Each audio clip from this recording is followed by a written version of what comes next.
Hello, this is National Chess Master Rats at chess.com to continue my video series on the correspondence team match between my video lessons group and CARPE DIEM. It's played on board 72. We've got a high 1800 rating. Our man AlopochenAegyptiacus versus King Warrior.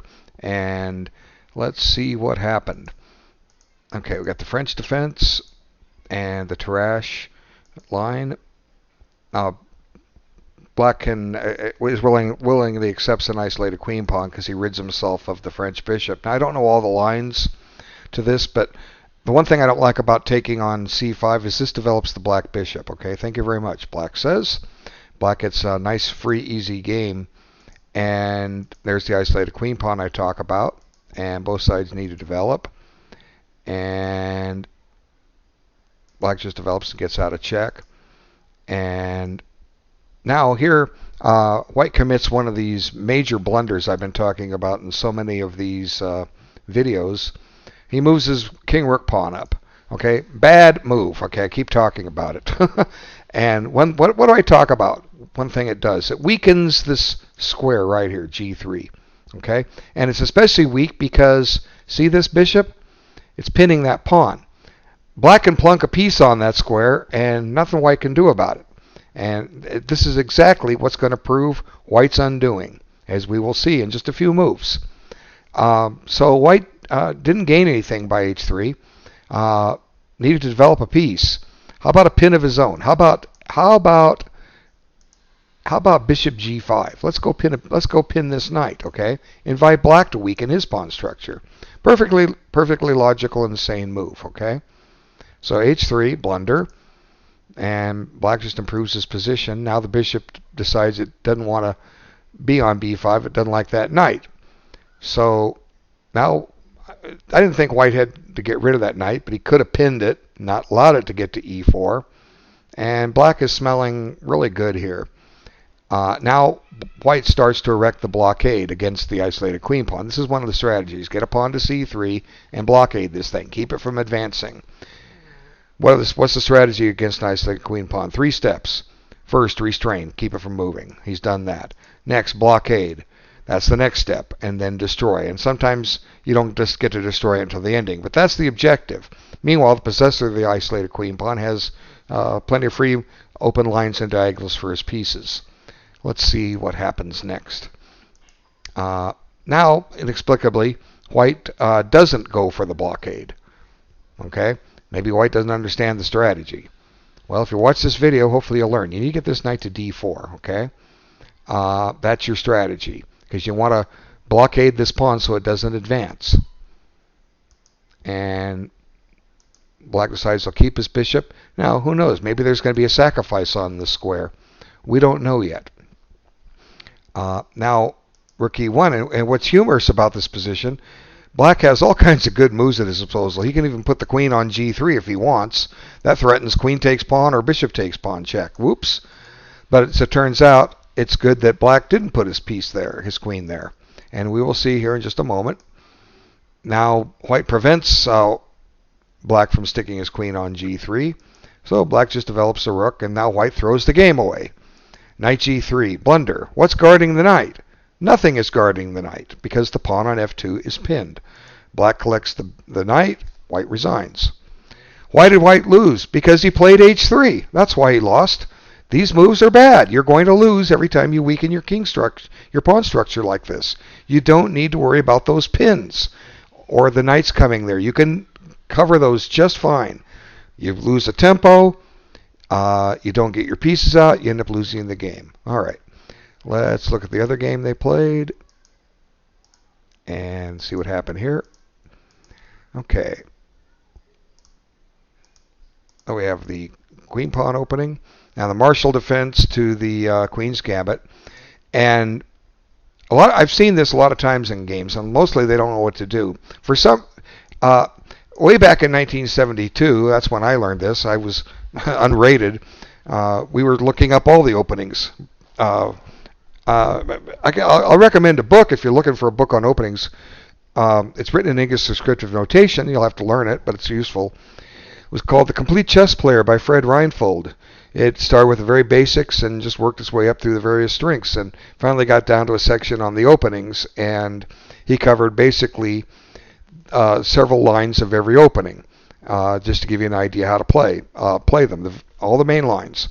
And something I've set aside, I want to do a video of every opening. I kind of want to mimic what Reinfeldt did way back when on video, and I've had to set it aside. I've just been too busy. I'll get back to it one of these days. I got a million things going.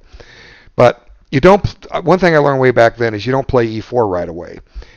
I couldn't tell you why, but you stop and play knight F3 first. Now why? I don't know. I don't remember. It was 1972. I remember a lot of things about that, but since I didn't play the queen pawn long enough to run into the Marshall defense, I don't remember why. But now it comes in with effect, and white starts getting a free game. So let's see. White has the pawn center, which is perfect. Black has a bad bishop. He can probably get it fianchettoed. He should probably even think about that. But for now, white's got the advantage of the first move and a little bit of space. And there it is, H6. Why? Why are you doing this? This is bad. And and we'll see that black totally misplays his kingside pawns in a few moves. Okay. Now again, black needs to think about getting this dark or light squared bishop developed. What's he do? He parts with this bishop. Well, I talk about this in other videos. If you want to take, fine, I don't have a problem with it. But let white spend a tempo first, okay? Let him spend a tempo. Then take it. Get a piece developed. And now black constructs a new plan which only weakens his position. Maybe this is the idea of H6, so you can put the knight there where it's further out of play. Maybe that's the idea. I don't know. Anyway, white just grabs more space, and now we see black's strategy. He's going to shut off the white kingside attack before it gets started. However, there's this little rule called en passant, and black's kingside pawns are ruined. Look at how weak they are. No matter how he retakes, he can take back with either two knights, a queen, or pawn, or a rook. But he's going to have an isolated pawn and a weak pawn structure. If he takes back with this knight, are you ever going to get this bishop out? Well, we'll see, huh? But now, weakness, right there. Weak pawn. G6, a weak square. Okay? Potential. Excuse me. God, I sneeze every third video. Okay. Potential sacrifice on H6, maybe. Okay? So white just brings his knight up, eyeballing G6. Wonderful little square to have. Hey, now black gets the idea to use D5 to put a knight on. He didn't last game. And white goes and threatens a knight and dares black to take here because white will take on H7 with check. So black saves that knight. Now here I think white should have brought the bishop back to C1 and redeployed it to A3. But there's nothing wrong with putting it on D2. I think the other move was better. But anyway, starts putting pressure on E6 indirectly. And look at this bishop. He's screaming to get in the game, but black doesn't want to develop him. And white says, I don't want to trade minor pieces. I like mine. I'm just going to back it up and pressure you on E6. And black doesn't defend it. He's counting on some discoveries maybe to free his game. So white just adds another attacker to it. And now the knight goes to B6. And white solves the problem of black's bad bishop by winning a pawn. Now at least black jettisons it. But it came at the price of a pawn. Do you want to give up a pawn to get your bishop out? No, you want to get your bishop out and keep your pawn. And that could have been done without weakening his kingside. Okay? And white just increases the pressure. Black probably needs to think about moving that knight, but where? Well, how about D5?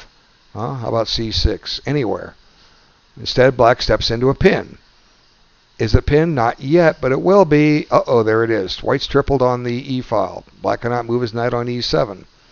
So his knight on B6, which finally had some semblance of activity, becomes the defender.